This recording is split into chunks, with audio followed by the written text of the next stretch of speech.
비교를 멈추지 못하는 진짜 이유. 2500년 전 석가모니 부처님께서 제자들과 함께 숲속을 거닐고 계셨습니다. 그날따라 아난다 존자의 표정 비교를 멈추지 못하는 진짜 이유가 어두워 보였습니다. 부처님께서 걸음을 멈추시고 물으셨습니다. 아난다야, 무엇이 그리 내 마음을 괴롭히느냐? 아난다가 고개를 들었습니다. 그의 눈에는 번민이 가득했습니다. 스승님, 저는 제 자신이 부끄럽습니다. 사리푸트라 형제는 지혜가 뛰어나고 목걸련 형제는 신통력이 있으며 마아가섭 형제는 수행이 깊습니다. 저는 그들에 비하면 아무것도 아닌 것 같습니다. 부처님께서는 잠시 침묵하시다가 온화한 미소를 지으셨습니다. 아난다야, 내가 지금 하고 있는 것이 무엇인지 아느냐? 바로 비교니라. 오늘 내가 너희들에게 사람들이 비교를 멈추지 못하는 진짜 이유를 가르쳐 주마. 부처님께서는 제자들을 모두 불러 모으셨습니다. 그리고 깊은 가르침을 시작하셨습니다. 첫 번째 이유. 비교는 생존 본능에서 시작된다. 부처님께서 말씀하셨습니다. 먼 옛날, 인간이 아직 동굴에 살던 시절의 이야기다. 두 사람의 사냥꾼이 있었지. 한 사냥꾼은 매일 사슴 3마리를 잡아왔고, 다른 사냥꾼은 1마리를 겨우 잡아왔다. 1마리만 잡는 사냥꾼은 늘 생각했지. 나는 왜 저 사람만큼 못 잡을까? 저 사람처럼 되어야 살아남을 수 있을 텐데. 이 사냥꾼은 더 나은 사냥꾼을 관찰했고, 배웠으며, 결국 실력이 늘어났다. 비교가 그를 성장시킨 것이지. 부처님께서는 제자들을 둘러보며 말씀하셨습니다. 비교는 원래 생존을 위한 도구였느니라. 저 사람은 어떻게 했기에 저렇게 잘 될까? 를 관찰하고 배우는 것. 그것이 비교의 원래 목적이었지. 하지만 문제가 생겼다. 인간은 생존 걱정이 없어진 후에도 비교를 멈추지 못했느니라. 배우기 위한 비교가 아니라 괴로워하기 위한 비교가 된 것이지. 아난다가 물었습니다. 그렇다면 비교 자체가 나쁜 것은 아니라는 말씀이신가요? 부처님께서 대답하셨습니다. 그렇다. 비교는 칼과 같다. 칼은 요리를 할 수도 있고 사람을 해칠 수도 있지. 비교를 배움의 도구로 쓰면 성장하지만 고통의 도구로 쓰면 괴로워지느니라. 부처님께서는 계속 설명하셨습니다. 현대인들이 비교를 멈추지 못하는 첫 번째 이유는 바로 이것이다. 비교는 너희의 DNA에 새겨진 본능이기 때문이지. 수만 년 동안 생존을 위해 비교해온 습관이 하루아침에 사라질 수는 없느니라. 하지만 이제는 생존이 아니라 성장을 위한 비교를 해야 한다. 저 사람은 나보다 낫다 해서 멈추지 말고 저 사람에게서 무엇을 배울까? 로 나아가야 하느니라. 두 번째 이유. 비교는 자아를 확인하는 거울이다. 부처님께서 두 번째 이야기를 시작하셨습니다. 어느 왕국에 거울을 한 번도 본 적 없는 공주가 있었다. 그녀는 자신이 아름다운지 못생겼는지 알 수 없었지. 어느 날 왕국에 거울이 들어왔다. 공주는 처음으로 자신의 얼굴을 보았고 주변 사람들과 비교하기 시작했지. 나는 저 시녀보다 예쁘구나. 하지만 옆나라 공주보다는 못하네. 거울을 보기 전에는 아무 고민이 없었는데 거울을 본 후부터 끊임없이 비교하고 괴로워하기 시작했느니라. 부처님께서는 제자들에게 물으셨습니다. 너희는 왜 다른 사람과 비교한다고 생각하느냐? 사리푸트라가 대답했습니다. 더 나아지고 싶어서입니까? 부처님께서 고개를 저으셨습니다. 아니다. 진짜 이유는 나를 확인하고 싶기 때문이니라. 사람은 혼자서는 자신이 누구인지 알 수 없다. 다른 사람과의 비교를 통해서만 나라는 존재를 확인할 수 있지. 나는 저 사람보다 똑똑하구나. 나는 저 사람보다 부족하구나 하면서 자신의 위치를 파악하는 것이니라. 부처님께서는 계속 말씀하셨습니다. 비교는 거울이다. 다른 사람이라는 거울에 비친 내 모습을 보는 것이지. 그래서 사람들은 비교를 멈출 수 없느니라. 비교를 멈추면 자신이 누구인지 알 수 없다고 느끼기 때문이지. 부자는 가난한 사람과 비교하며 자신이 부자임을 확인하고, 똑똑한 사람은 어리석은 사람과 비교하며 자신이 똑똑함을 확인한다. 비교 없이는 나라는 정체성이 흔들리는 것이니라. 아난다가 물었습니다. 그렇다면 비교 없이 나를 알 수는 없는 것입니까? 부처님께서 대답하셨습니다. 비교 없이 나를 아는 것이 바로 깨달음이니라. 다른 사람과 비교하지 않고도 내가 누구인지 아는 것, 그것이 진정한 자유지. 하지만 대부분의 사람들은 아직 그 경지에 이르지 못했다. 그래서 끊임없이 비교하며 나를 찾으려 하는 것이니라. 세 번째 이유. 비교는 불안을 달래는 마약이다. 부처님께서 세 번째 가르침을 주셨습니다. 어느 마을에 항상 불안한 남자가 살았다. 그는 매일 밤 잠을 이루지 못했지. 나는 잘 살고 있는 걸까? 나는 괜찮은 사람일까? 어느 날 그는 자신보다 못한 사람을 발견했다. 그는 생각했지. 아, 저 사람보다는 내가 낫구나. 나는 괜찮은 사람이야. 그날 밤 그는 편히 잠들 수 있었다. 하지만 다음 날 자신보다 나은 사람을 보았다. 다시 불안이 찾아왔지. 나는 여전히 부족해. 더 열심히 해야 해. 그는 또다시 잠을 이루지 못했느니라. 부처님께서 제자들을 바라보며 말씀하셨습니다. 비교는 불안을 잠시 달래주는 마약과 같다. 나보다 못한 사람을 보면 안도감을 느끼고 나보다 나은 사람을 보면 다시 불안해지느니라. 사람들이 비교를 멈추지 못하는 세 번째 이유가 바로 이것이다. 비교를 통해 잠깐이나마 불안에서 벗어나고 싶기 때문이지. 부처님께서는 계속 설명하셨습니다. 현대인들은 특히 더 불안하다. SNS를 보면 모두가 행복해 보이고 성공한 것처럼 보이지. 그러면 자신만 뒤처진 것 같은 불안이 밀려오느니라. 그래서 끊임없이 비교한다. 나는 저 사람만큼 벌고 있나? 나는 저 사람만큼 행복한가? 나 자녀는 저 집, 자녀만큼 잘하고 있나? 이렇게 비교하며 자신의 위치를 확인하려 하지. 하지만 이것은 마약과 같다. 잠깐 안도감을 주지만 곧 더 큰 불안이 찾아오느니라. 그리고 더 많은 비교를 하게 만들지. 목걸련이 물었습니다. 스승님, 그렇다면 어떻게 이 악순환에서 벗어날 수 있습니까? 부처님께서 대답하셨습니다. 불안의 근원을 바라보아라. 내가 불안한 이유는 다른 사람보다 못해서가 아니라 내 자신을 믿지 못하기 때문이니라. 비교로는 절대 불안이 사라지지 않는다.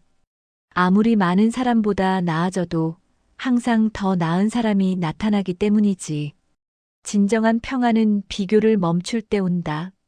네 번째 이유. 사회가 비교를 강요한다.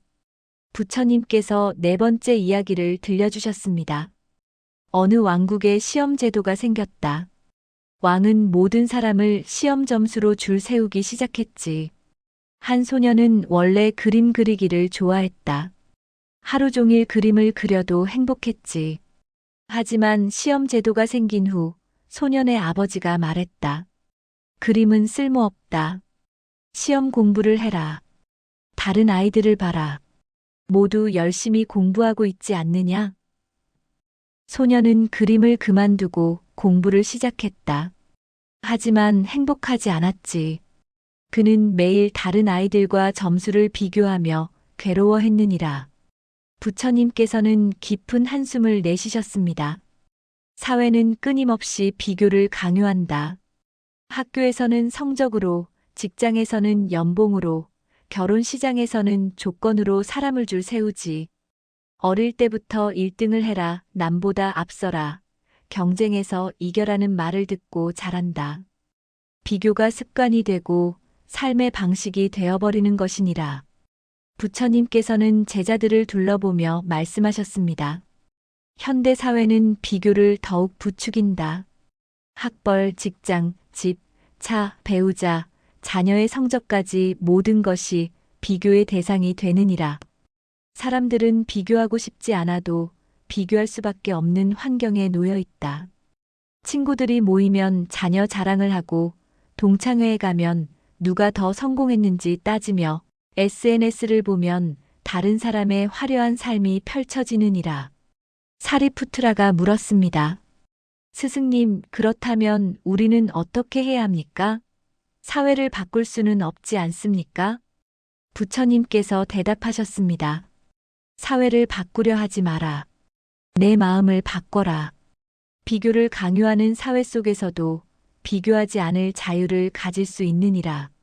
세상이 내게 1등이 되라고 말할 때 너는 나는 나답게 살겠다고 말할 수 있어야 한다. 세상이 남보다 나아라고 말할 때 너는 나는 어제의 나보다 나아지겠다고 말할 수 있어야 하느니라. 5번째 이유 마이너스 비교는 욕망의 씨앗이다. 부처님께서 마지막 이야기를 시작하셨습니다. 어느 마을에 만족하며 사는 농부가 있었다. 그는 작은 밭과 작은 집이 있었고 그것으로 충분히 행복했지. 어느 날 이웃에 큰 부자가 이사를 왔다. 농부는 부자의 큰 집과 넓은 땅을 보았지. 그 순간 뭔가가 변했다. 나도 저런 집에서 살고 싶다. 나도 저렇게 부자가 되고 싶다. 비교가 욕망을 낳은 것이니라. 농부는 더 이상 만족하지 못했다. 밤낮으로 일했지만 여전히 부자만큼은 되지 못했고 그는 불행해졌느니라. 부처님께서는 제자들에게 말씀하셨습니다.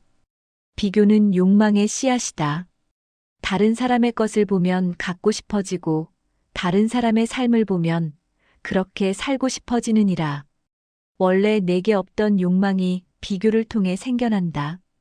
비교하기 전에는 만족했는데 비교한 후에는 부족해지는 것이지. 부처님께서는 계속 설명하셨습니다. 사람들이 비교를 멈추지 못하는 5번째 이유가 바로 이것이다. 비교는 끊임없이 새로운 욕망을 만들어내고 그 욕망이 또 비교를 부르느니라. 이웃이 새 차를 사면 나도 사고 싶어지고 친구가 승진하면 나도 하고 싶어지며 동료가 해외여행을 가면 나도 가고 싶어진다. 이것이 악순환이니라. 아난다가 물었습니다. 스승님, 그렇다면 욕망 자체가 나쁜 것입니까? 부처님께서 대답하셨습니다. 욕망이 나쁜 것은 아니다.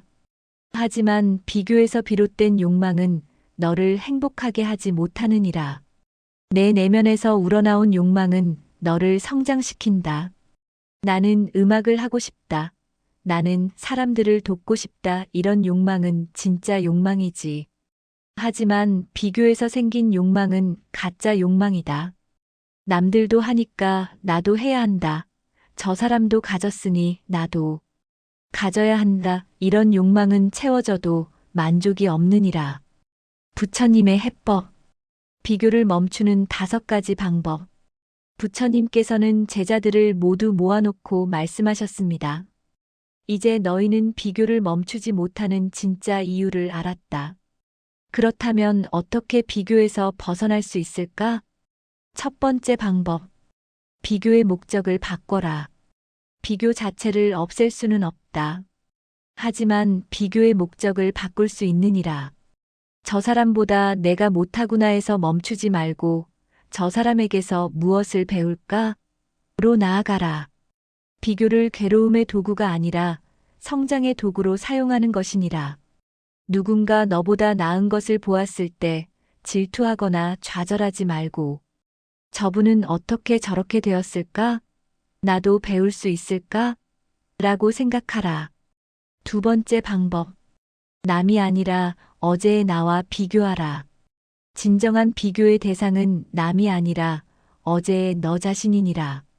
작년의 나보다 올해의 내가 나아졌는가? 어제의 나보다 오늘의 내가 성장했는가? 이것이 의미 있는 비교니라. 남과 비교하면 끝이 없다. 항상 더 나은 사람이 있기 때문이지. 하지만 너 자신과 비교하면 분명한 성장을 볼 수 있느니라. 세 번째 방법. 보이는 것만이 전부가 아님을 기억하라. 사람들은 남의 화려한 모습만 보고 비교한다. 하지만 그 뒤에 숨겨진 고통과 노력은 보지 못하느니라. 부자의 재산은 보지만 그가 감내한 스트레스는 보지 못하고 성공한 사람의 지위는 보지만 그가 포기한 것들은 보지 못한다. 완벽해 보이는 SNS 사진 뒤에는 수십 번의 재촬영이 있고 화려한 성공 뒤에는 수없는 실패가 있느니라. 보이는 것만으로 비교하지 마라. 네 번째 방법. 내 자신의 가치를 알아라. 비교에서 벗어나는 가장 확실한 방법은 내 자신의 가치를 아는 것이니라. 너는 유일한 존재다. 세상에 너와 똑같은 사람은 없고 앞으로도 없을 것이다. 너만의 재능이 있고 너만의 길이 있으며 너만의 속도가 있느니라. 장미는 백합과 비교하지 않는다. 각자의 아름다움이 다르기 때문이지. 너도 마찬가지다. 남과 비교할 필요가 없느니라. 다섯 번째 방법, 마이너스 감사를 실천하라. 비교는 늘 부족함에 집중하게 만든다. 감사는 풍요로움에 집중하게 하느니라. 매일 아침 눈을 뜰 때 내가 가진 것에 감사하라. 건강, 가족, 친구, 오늘 하루. 이미 내게 있는 것들이 얼마나 많은가. 감사하는 마음이 커지면 비교하는 마음은 작아진다. 감사는 비교의 해독제니라. 아난다의 깨달음. 부처님의 말씀을 듣고 아난다가 눈물을 흘렸습니다. 스승님, 이제 알겠습니다. 제가 다른 형제들과 비교한 것은 저를 괴롭히기 위함이었습니다. 저는 저만의 길이 있는데 그것을 보지 못했습니다. 부처님께서 아난다의 머리를 쓰다듬으며 말씀하셨습니다. 아난다야, 너는 20년 동안 나를 가장 가까이에서 모셨다. 나의 모든 말씀을 기억하고 제자들을 돌보며 겸손하게 섬겼지. 사리푸트라의 지혜도 훌륭하고 목걸련의 신통력도 대단하다. 하지만 너의 헌신과 기억력이 없었다면 나의 가르침이 후세에 전해질 수 있었겠느냐? 각자의 역할이 있고 각자의 가치가 있느니라. 비교할 필요가 없느니라. 아난다는 깊이 절하며 말했습니다. 스승님, 이제 저는 저 자신으로 만족하겠습니다. 다른 사람이 되려 하지 않고 더 나은 저 자신이 되도록 노력하겠습니다. 부처님께서 미소 지으셨습니다. 그것이 진정한 깨달음이니라. 에필로그. 비교를 넘어선 자유. 그날 이후 아난다는 변했습니다. 다른 제자들과 비교하지 않았고 자신의 역할에 충실했으며 매일 조금씩 성장하는 것에 만족했습니다. 신기하게도 비교를 멈추자 오히려 더 많은 것이 보이기 시작했습니다. 다른 제자들의 장점에서 배울 점이 보였고 자신만의 강점도 발견하게 되었습니다. 몇 년 후 아난다는 부처님의 모든 가르침을 완벽하게 기억하는 제자가 되었습니다. 부처님께서 열반에 드신 후 아난다의 기억력 덕분에 부처님의 말씀이 경전으로 남게 되었습니다. 만약 아난다가 계속 다른 제자들과 비교하며 자신의 길을 포기했다면 이런 일은 일어나지 않았을 것입니다. 비교를 멈추고 자기 자신이 되었을 때 진정한 가치가 드러난 것입니다. 맺은 말.